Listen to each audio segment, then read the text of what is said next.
poetry in modernist era. Literary schools. The first literary school we are having here is modernist literature. It has its beginning in the late 19th and early 20th century in Europe and America. Modernism was a revolt against the conservative values of realism. The main motive of modernism is the rejection of tradition. Ezra Pound's maxim "to make it new" is a dark word of modernism. Ezra Pound's modernist maxim rejected the concept of all-powerful creator God. Modernist artists and intellectuals rejected the banality or triviality and dehumanized it, which means that deprived of positive human qualities. Quality of life in industrial capitalism. Many events contributed to the concept of modern, which are given below.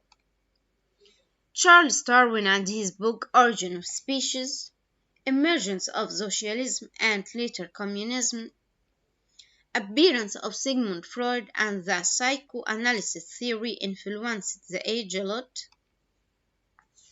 The First World War was one of the events contributed to the concept of modern.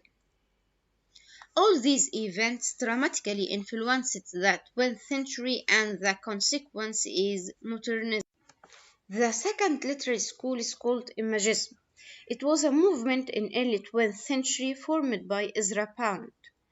The Imagist group was centered in London, with members from Great Britain, Ireland, and the United States. Imagists tried to produce the poetry that is hard and clear, never blurred nor indefinite. Another feature of Imagist poetry is that it relies on absolute freedom in the choice of subject. The third literary school is stream of consciousness. It's a method of narrative representation of random thoughts, which follow in a freely flowing style. The fourth school is Surrealism. Is a movement in literature and the fine arts that emphasized the role of the unconscious in creative activity. But it also employed the psychic unconscious in a more orderly and more serious manner. The fifth literary school is the Avant-Garde Movement, which refers to people or works that are experimental or innovative, particularly with respect to art, culture, and politics. One of the key things about being avant-garde in literature is that it's all about breaking the existing rules about writing, and whether these are in poetry or in fictional writing, pushing the boundary and expressing themselves in a different way that doesn't conform to the existing rules is vital. Post-Modernism. It's developed in the second half of the 20th century. Chief characteristics of post-modernism is that it deals with the complex absurdity of contemporary life, moral loss of faith in political and moral authority, alienation, etc. Postmodernism is characterized by an attempt to establish transcultural validity. It claims that search for reality is pointless, as the real is conditioned by time, place, race, class, gender, and sexuality. There is no knowledge or experience that is superior or inferior to another.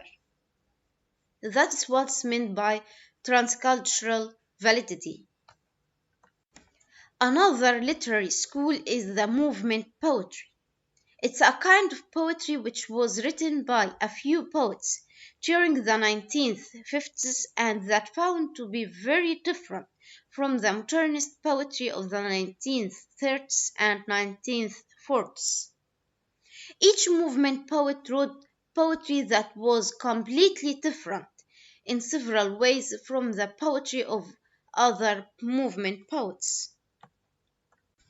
Most of Larkin's poems represent the aims of the movement poetry experimentation in literature. Impressionism. The term Impressionism comes from the school of mid-19th century French painting, which was in reaction to the academic style of the day. Many of the French symbolist poets have at one time or another been called Impressionists. The last literary school we are having here is Expressionism.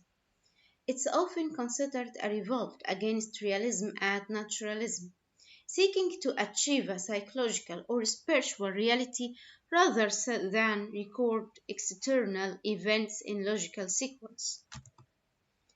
Literary expressionism aimed at producing emotional